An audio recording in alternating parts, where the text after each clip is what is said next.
బంబం బోలే మాత్రం అది జీవితాన్ని జన్మకి ఒక పాట అంటారు, అలాంటిది నాకు ఆ రిథమ్. ఈ మధ్య విశ్వంబర్కి మేము బెంగళూరు వెళ్ళాం కంపోజ్కి కీరవాణి గారితో.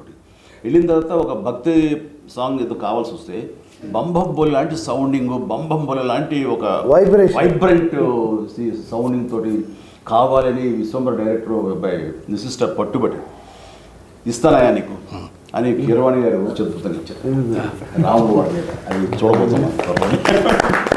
మనకి సౌత్కి హిందీ మార్కెట్ గేట్ ఓపెన్ చేసిన సినిమా ఈ ఇంద్ర ద టైగర్ అనే పేరుతోటి. అది ఎక్స్ట్రా ఒక మనకి ఇన్కమ్ అయిపోయింది తెలుగు సినిమాలకి. దానికి నాంది పలికింది ఇంద్ర ద టైగర్. కథ, మాటలు, పాటలు, దర్శకత్వం, ఈ 4టికి 4 25 మార్కులు ఇస్తామండి సినిమాకి. కానీ ఈ మీ దగ్గరికి వచ్చేసరికి ఇవి మేము సగం అయితే మాకు సగం అంతే అంతే. మీ గురించి ఒక మాట చెప్తా. మీరు ఖైదీ సినిమాలో వస్తుంటారు బ్రిడ్జి మీద, ఎక్కడికి వెళ్తూనే ఉంటాడు అంటే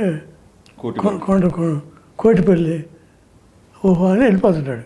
కానీ మీరు షిఫ్ట్ అవుతారు, ఏంటి కొండపల్లి అక్కడికి వెళ్తున్నాడు అంటే మనసు మార్చుకున్నాం. అట్లా మీరు ఇండస్ట్రీకి నటుడిగా వచ్చారు, కానీ మనసు మార్చుకుని మహానటుడు అయ్యారు. అది ఈ సినిమాలో మెగాస్టార్ చిరంజీవి గారు హీరోనే కాదు, మేము ఫస్ట్ స్టోరీ డిస్కషన్ అయిన తర్వాత ఇంకా ఎందుకు కరెక్ట్గా రావట్లేదని దత్తు గారు నేను అన్న మీరు రావాలి, మీరు కూర్చోవాలి. అప్పుడు కానీ పెద్ద అబ్బాయి కుదురుగా కూర్చోడు అంటే 4 రోజులు ఆయన వచ్చి, ఆయనకు అవసరం లేదు డైలాగ్, సీన్ బై సీన్ అనుకుంటా మొత్తం ఫుల్ స్క్రిప్ట్ రెడీ చేసుకున్నాం. జగదేవి వీరు అతను సుందరి నుంచి ఆయన చేసిన సినిమా అన్నింటిలో నన్ను కూర్చోబెట్టాడు. అందరూ 2.5 months కూర్చున్నారు ఆయన జగదేవి సుందరికి మద్రాసులో. రాఘేంద్ర వారిని 5 రోజులు మిస్ అయ్యాడు, కానీ 2.5 months ఆయన తప్పన ఇది అంతా ఎంత ఎక్స్ట్రాడినరీగా ఉంటుందో. ఫైనల్ ఇప్పుడు లెంగ్త్ ప్రాబ్లం వచ్చింది, మేము ఫస్ట్ కాపీ చూసాం, 3 hours 20 minutes వచ్చింది. 25 minutes తగ్గించాలన్న ఇది 18 నిమిషాలు 20 నిమిషాలు లేపు అవుతారు. ఇప్పుడు మేమంతా అనుకున్నాం మిమ్మల్ని ముందు కూర్చోబెట్టి మేము ముందు ఎవరు ఏం మాట్లాడకూడదు అని పర్ఫెక్ట్గా ఆ లెంగ్త్ ఇన్పుట్స్ అన్నది ఎవరు ఏమి ఇస్తారో తెలియదు, ఎలాంటి సహకారం లభిస్తుందో తెలియదు.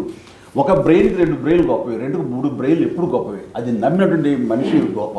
వెల్కమ్ చేయాలి, అందరి నుంచి ఇన్పుట్స్ తీసుకోవాలి, అప్పుడే ఇలాంటి మంచి మంచి సినిమాలు వస్తాయి. ఫస్ట్ ఆఫ్ ఆల్ ఇది ఈగోలు అనేది ఉండకూడదు. ఆఖరికి అల్టిమేట్గా సినిమా హిట్ అయితే ఎవరి పేరు వస్తుంది? ఇంద్ర అంటే బి గోపాలే.